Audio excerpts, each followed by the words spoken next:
Let's talk about stress. This is something that we all experience. And the unfortunate thing about it is that when we are under stress, we tend to go create problems in our relationships. And so now we've taken something that's already overwhelming and already a problem, and we're making it worse. So how do we avoid doing that?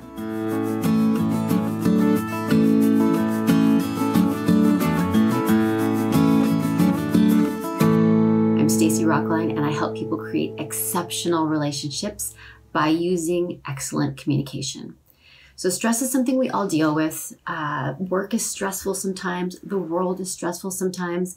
Situations are, relationships can be. And when we're under stress, a few things happen. We have physical feelings. You know, maybe it's a tight chest for you, or you get a headache, or you get a stomach ache. And then we also have thoughts. We have stressful thoughts. You know, when I start to have my martyr track showing up in my mind, I know that I'm under stress. When I'm saying things like, nobody helps me and I have to do everything, it's a stress thought. We do stress behaviors. So something I do is I become very controlling. I want to control every little aspect of my world and the people in it. So let's say I'm under stress. And who even knows where it comes from? And I go walking into my house and I do a controlling behavior, right? I start asking people, you know, put this away and pick this up. And then I start doing this. I want to control every little thing. So when I do that, I create little moments of conflict with the people in my world. I drop little grenades off all throughout my house.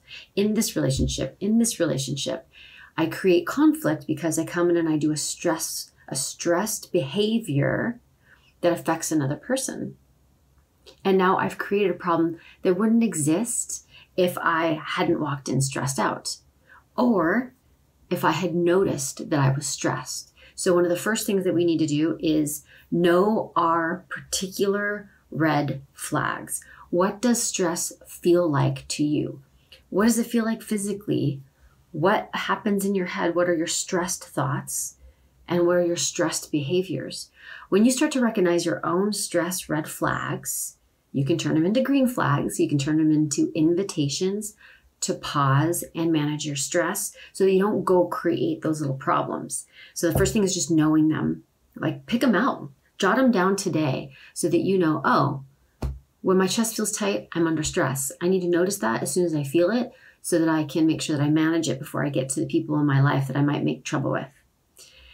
You also want to recognize the signs in the people that you spend a lot of time with or the people that you live with. There's someone in our family who becomes hypercritical when under stress.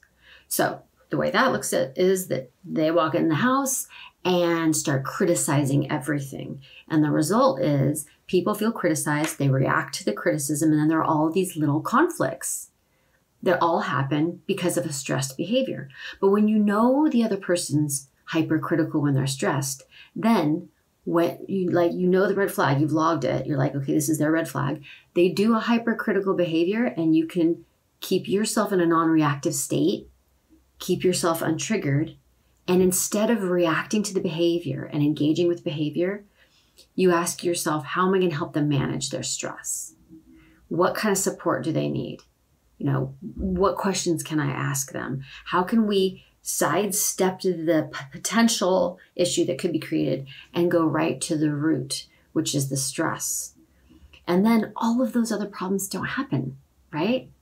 We can avoid all of that by just really being aware. So number one, know the red flags. Know yours really specifically, right? I know I become controlling. I know I start thinking martyr thoughts. I know for me, I start having like chest pain. I know mine. I know the people in my family. I know who gets hypercritical. I know who shuts down. I know what's happening. When I recognize them, then step two is go into stress management. What helps you manage your stress? What helps the other person manage their stress? And then all of that conflict goes away. Never begins, never happens. because you didn't react to the behavior, you went more to the root. Now, one of the trickiest things to do is to stay non-reactive and not get triggered. And if you need help with that, you can download this free tool. It's my trigger management blueprint, so that you've got a go-to action you can do when you feel yourself getting triggered to keep yourself non-reactive. So make sure you grab that, and happy managing your stress. Happy relationships to you. I will see you next time.